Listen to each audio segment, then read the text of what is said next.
Coach, in the first half, the game started out with some pretty good runs. You had one first, and Melrose is leading 15-4. Then they outscored Melrose 14-0. And was that bad, huh? Yeah, in that mix, then you call a timeout. In a timeout like that, what are you talking about? Yeah, we're just trying to recenter ourselves on maybe what we were struggling with. We were getting a little too spaced out in our zone, and New London did such a good. I mean, they're so athletic. So if you don't get back, they're going to beat you up the floor. If you're just out of position a little bit, they're going to take advantage. And so that's usually what it is on those things, is just to try to, just get back to the fundamentals, get back to the basics. And sometimes guys just need a breath, right? The beautiful thing about basketball, it's not like football, it's not like baseball where you get a play and then a break, or a pitch and then a break. You just got to keep going. So sometimes guys just need 30 seconds or a minute just to recenter themselves. I know, because as the game goes along, say like with Ronnie Engelmeyer, it's obvious you need him on the floor to score, but when he comes out, it's like, oh boy, he's coming out. I hope it goes okay. Oh, right. We trust in our bench, but we play through him, right? So when he's out, we need those other guys. And I thought our bench did a tremendous job. There were a few times we were playing with 3 or 4 bench guys for long stretches, and just kind of the way the subbing worked out, and those guys did a tremendous job. I look at Devin Orbeck right now. I was saying during the game on that one move where he took it to the rim. Throughout, I don't know how many games to start the season, he never would have done that. But he's doing that now. How's that working out? Yeah, he is a 2-year starter. He's a captain. He's a senior. And I think the biggest thing, Mark, is he knows who he is. So when he does some of those things, he's doing it because at that particular moment he has an angle or he has a feel. He's not forcing it and trying to make something happen. And he is grown so much this year, and he's shooting the ball well. He had a 3 tonight.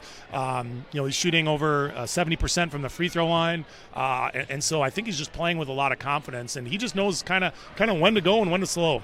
You said football, and obviously New London Spicer had a great football season, winning the state title. I don't know how many of these guys play football, but it looked like some of them looked to be pretty physical. Melrose, though, as a team, you don't back down from that kind of contact, do you? No, I think that we've established ourselves as a physical team, and that hasn't always been our identity here, just because of the players that we've had. But I think these guys have bought into that. Physicality, and a guy like Devin leads the way in that, and Hunter and his physicality. Even Ronnie Engelmeyer is pretty physical. Our guys off the bench are pretty physical as well. And so, I was talking to Eric Terrace, who's a former player of ours, who's an assistant before the game, and he just had talked about our physicality a little bit, and it was just kind of took me back, because I don't know if you've ever heard between New London and Melrose that it's possible that Melrose is more physical than a New London team, which I still don't think we are, but we're at least closed the gap than what it was in years past. In years past, they were just always so much more physically dominant than us. As you were naming off some players, one player you didn't mention was Fernando, and boy, he's contributing now. He's doing well. He just doesn't do too much. He likes his role of setting screens and being physical and boxing out and making layups, and he's doing a nice job. Him and Ian off the bench, 2 seniors off the bench in the post that just kind of playing within themselves here. And you need those guys, especially in the stretch that we're in, playing 9 guys and saving some minutes. In a game like tomorrow, we're going to need them. I was thinking about asking you this about refereeing and just how you have to adjust as a game is being called. Or do you consider that much, or how do you handle that? Yeah, it's kind of a flow thing. You just got to, how are they calling it? Are they calling it loose? Are they calling it tight? And our refs all year have been really good. And all you hope for a ref is that they're consistent, so that you know what a foul is, you know what a foul is not. Generally speaking, the later you go on, and especially when you get to March, it's more physical. Refs, and I would agree to this, they don't want to be blowing the whistle a lot in March. They want to let you play. So you've got to be able to handle that physicality. But, yes, everybody has to adjust. And I think it's also a personal thing, too, when you get fouls. Connor Anderson and Devin Orbeck had some foul trouble, but they were able to not pick up that 4th one. And that was important. So adjust to the rest, but then you have to adjust to yourself if you have, if you're in a little bit of foul trouble. Am I also correct in saying, too, once we get to the playoffs, we get down to St. John's or St. Cloud State, and when I look at the officials working the games, I think these guys work some college games too, and maybe they will let a little more physical play go. Is that true? Yeah, that is true. I think, in the game, and players are so physical in general now, right? That's kind of part of the game, is that they grow up with it, and it's just kind of part of who they are. And so you don't want it to ever be cheap or restricting a movement type thing, but you've got to be able to handle the ball. You've got to be able to handle physics. You've got to be able to handle body checks and hand checks and some of those things. So, and some of that is just some people are comfortable with it and some people are not. I wanted to bring this up too. It's a fact, and I don't really know what to say about it. When Melrose played at Montevideo, they shot 26 free throws. Melrose shot 0. So we thought, boy, I don't know when I've seen that. But then here last Thursday, Sauk Center goes to Morris, and Morris shoots 24 free throws, and Sauk Center shoots 0. What's up with that? That's crazy. I know with the Armand video game, that was the right call. We were a bunch of hacks, and we didn't really get fouled and stuff. I don't know. We were shooting some threes, and we were getting some decent buckets with it. Some players do have a tendency to just know how to draw fouls, and that's part of it. And some teams play more open and shoot more threes and some of those types of things. So, I always think it's frustrating when coaches say, "Oh, look at the fouls. It's 7-0." Well, you probably fouled 7 times, and they probably didn't at all. And so, it's not about keeping it equal. It's just about calling it consistently. But definitely statistical oddities.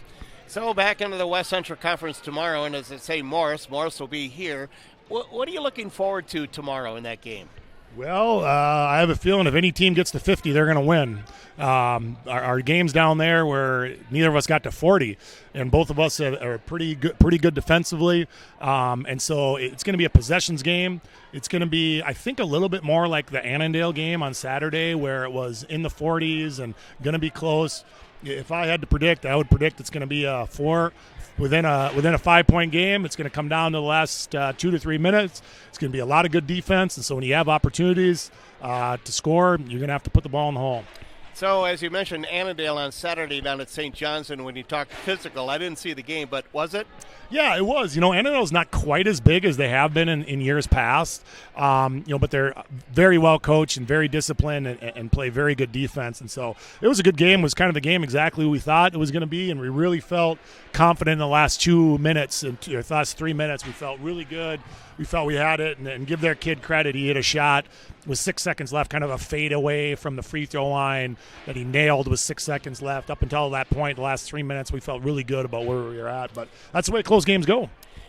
You tonight had 7 different players score, and you're really going to have to need that the rest of the way, won't you? Well, for sure, because everyone knows we play through Ronnie, we play through Gore, but those guys aren't going to be on every game. And plus, let's just say they combined for 30. Let's just say on a pretty average night or somewhere on that. Well, that's not enough for you, right? So you got to have more guys step up. And, a guy like Hunter Goyle tonight, played really well and got some buckets against a big team like that. And Ian Funk scored some buckets. And so, we're going to need balanced scoring. And like we talked about earlier, Connor Anderson's feeling good from the outside. Devin Orbeck's starting to come around offensively. So, we score 65 points like this. We feel pretty confident, and you're going to need all those guys. And just to wrap up here, with your schedule coming up, you've really got some good games coming up, don't you? Yeah, we looked at the schedule, and then when New London and Albany games from before Christmas got put back into these games, I mean, we were going, if I get this right, I think I get this right, Annandale, New London, Morris, Bold, Albany, West Central, Osakis, Albany. In 8. So those are 8 games, and we're just like, well, we're just going to find out a ton about ourselves with that. And then we got games after that too. But you look at that, and it's like, all right, well, we've never shied away from competition. We like to play good teams, and we'll continue to find out more about our team.